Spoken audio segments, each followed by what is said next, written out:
Hello and welcome to the Saturday Date with Legally Yours. This is your program where we wish to solve all your legal problems with real estate as well as any other kind of related sectors where you are involved in. It could be transactions, dealings in real estate regarding SEZs, projects, buying, selling, finance. It could be anything where you have got any legal problem. We would be able to solve it by our legal expert on board as usual. We have Ms. Vatsala Dhananjay in the studio today. For all that, you have only to call us on 080-4145-6000 and talk to a legal expert on Saturdays between 5 and 5:30 p.m. You can talk directly to her on this number on Saturdays between 5 and 5:30. I'll come again with that number 080-4145-6000. You can also send us an SMS with your name and number and send us any kind of details that you have in brief to our news desk number on 99014-34000. You have to add a 0 to it if you are calling from or if you are sending an SMS from beyond Bangalore. The number again 99014-34000. There is a third alternative as usual. You could talk to us on, you can send us your details, that is your name and your number, and tell us all about your problems that you have on our email, that is editorial@realestatetv.in.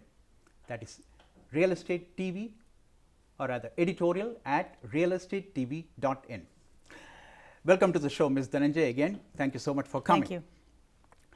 What do you think about the recent developments that have happened in the last 1 week? There has been so much of eventful happenings around the world, especially to do with real estate.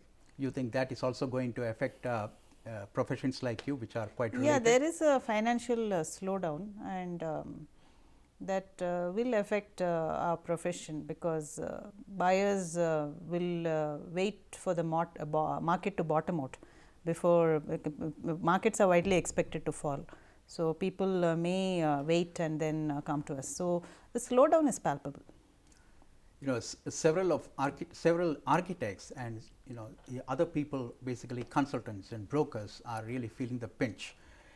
We were talking to some broking houses for real estate, and they had informed us that they could do at least 15 transactions in a month. Today it has come down to 1 transaction. Situation seems to be quite desperate. But in my profession, I don't think the situation is so bad, but the slowdown is definitely there. I would say a 30% slowdown. I can agree with that because I have seen lawyers' houses bustling with activity, especially to do with property problems. Yeah. I guess we have a caller already online. Hello? Hello. Yes, Hello. carry on. We are hearing you. Okay, this is Arun Mathur from Bangalore. Uh-huh. I live in a family in a township, and the developer had a policy of charging maintenance charge on square feet basis. Now, every building is a separate society, but we are forced to pay a flat maintenance charge, which is actually quite steep.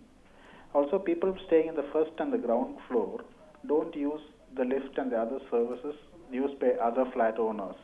Can a society be forced to rationalize the maintenance charges? This is perhaps the most common problem in any society. Yeah.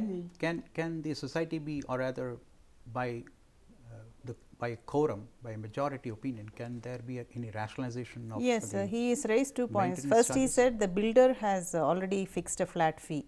Now, if the builder has exited the picture, nothing stops them from revising the fee in any AGM or with majority vote. They can easily do it. And the second thing he said is that the ground floor occupants do not use the lift. But by and large in all societies, they do not permit you to abstain from use of any common facility, and on that ground withhold your payment. Where it could be that you are not living in that place, it could be that you are living somewhere else, and it could be that you have not tenanted the place and it could have been vacant. So, those excuses are not tenable. So, I think what he can do is he can just rationalize the fee by the due process which is outlined in the bylaws of the society, and then proceed with the, but I don't think any relief is possible for the ground floor tenants. But can also the tenant, or rather the people who live in such societies, be forced to pay a sum which is not based on per square feet? Yes, you need not always stick to per square feet as maintenance charge. That is only one way of calculating it. You can always divide the total outflows into the number of flats, and maybe a little more for 3 bedroom and a little less for 2 bedroom, and have a charge based on that basis. It is not necessary to stick to square feet rate at all. I see. Hello, are you still online? Yeah, I am still. Sir. Are you satisfied with the answer? Yeah, I think I've got the perfect Okay, thank you so much for calling. Thank you. You know, Ms. Dhananjay, there is one more issue we'll discuss possibly after this break, if we don't get immediate callers. Don't go away, we'll just take a break, and on the other side we'll discuss such issues like societies and how you live in as tenants.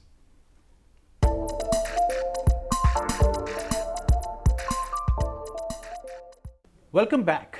We are in the midst of Legally Yours, the program in which we try to solve legal problems related to real estate and property. For that, you have to call us on 080-4145-6000 and talk to our legal expert on board, Ms. Vatsala Dhananjay, who is with us in the studio right now. You can also send us an email at editorial@realestatetv.in, or send us an SMS with your name and number to 99014340000. That is 99014340000. If you are outside Bangalore and if you want to send us an SMS with your name and number, you will have to add a 0 to it. In case of sending emails, you have to give us complete details of the problem that you are faced with. Please remember that you have to give us more details as much as possible, because we won't be able to get clarifications from you, as it's not an online question. So if Ms. Dhananjay wants to get clarifications, she won't be able to do it or get clarification from you because you have sent an email. So it's better that you send us complete details of the problem that you have. And there is the first option is the best, that is to call us on 080-4145-6000 and talk to Ms. Vatsala Dhananjay directly on Saturdays between 5 and 5:30 p.m. Ms. Dhananjay, just before the break, we were talking about issues that are related to societies and how tenants have to pay for the services, the common charges. Now, in some cases, people also say that the people in the high-rise buildings, the top floors are much larger than the bottom floors. So even as they pay by per square feet, the charges are much more on the top floor than the bottom floor, and that is quite directly related to the usage of lift. That's how the argument goes. So, what do you think about that? Is there any law for that or against it? No, it's if there is a fair and rational system which is accepted by the majority of the owners, however you define it. For example, even if some top floor occupants will have rights of terrace use, some ground floor occupants might have extra use of garden. So, these are all things where you do not have to charge per square foot for those, but you can probably charge a quarter of what you are charging for on a normal basis. And any system which is fair and rational and which is accepted by all the members can work. Okay, Ms. Dhananjay. Now, let me take an email which has just dropped in. This email is from one Mr. Radhakrishnan Nair, who is from Bhopal. He says, I am trying to sell my flat along with the car parking, but the prospective buyer does not want the car parking area. Is there some way that I can sell the car parking to another party? The agreement which I have signed when I bought this flat 10 years ago does not specify anything in particular. Can the society stall the sale if I sell the parking lot to someone who stays in the neighboring building? That's a very strange and unusual thing. Yeah, no, you cannot bifurcate the car park from the flat itself. By and large, this is a convention which is followed in all societies. Perhaps the only way he could stretch it is to probably sell the car park to another flat owner in the same building. But even for that, I would advise him to get the prior permission of the society before doing such a thing. there is no specific law against what he is doing. It is only a matter of convention, and if you look at the bylaws, you might find a clause or two which prohibits him from doing this. First, one thing is that does the society have the final say in these matters? See, what happens is, technically speaking, he is the owner of the flat and he is the owner of the car park. Unless the car park has been allotted to him on a right to use basis. If that is the case, the society will have a final say on it. If that is not the case, and if he is the absolute owner of the car park, in that case, technically speaking, the society may not have a say against it, but there are enough grounds in which the society can move against him. Which means that's quite a dangerous situation for the society if somebody sells their car park to a person outside the building. It doesn't happen by and large, and it is very unusual for a person who wants a flat not to require a car park, because nowadays most people want 2 car parks, not 1. They want 2 car parks, and parking is such a premium everywhere in all cities that this situation will not arise very often. I see. And what about transfer charges? We will talk about transfer charges. There is already one caller online. Hello. Hello. Yes. My name is Shekhar, calling from Bangalore. Yes, Shekhar, we can hear you. Continue. Yeah. We are a family of 6 brothers and 2 sisters. Our parents died 2 years ago. But now there is a bitter struggle between my brothers for the property. I had assigned a power of attorney in favor of one of my brothers, which might go against me if I claim my share. What do I do in these circumstances to get my share, sir? See, any power of attorney which he has signed in favor of anybody can be revoked at any time. It does not mean that it is, if the situation changes, he can revoke it. That is one. 2, any share which is legally due to him, if it is not given to him, he has to file a suit for partition to claim it. Prior to that, he could just try sending a legal notice, and if it stops there, and if there is some compromise at that stage, well and good. Otherwise, he will have to follow it up with a partition suit. Hello, are you with us? Hello. Yes.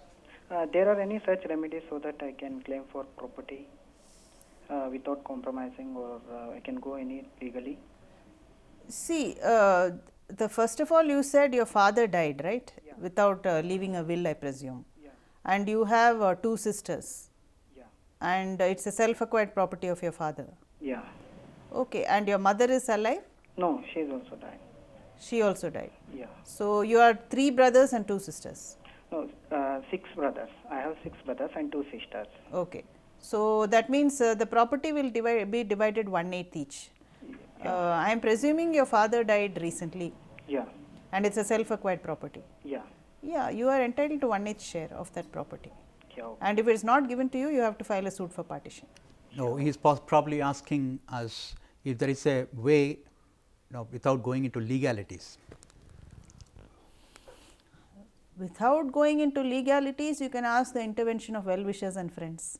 And if that is not possible, you can at least threaten with a legal notice and stop there. And even if that is not giving you results, you have to go to court. There is another interesting question on that. We will discuss this on legal notices. But right now, we will take a break. Don't go away. On the other side, we will discuss many more issues as well as take in more callers.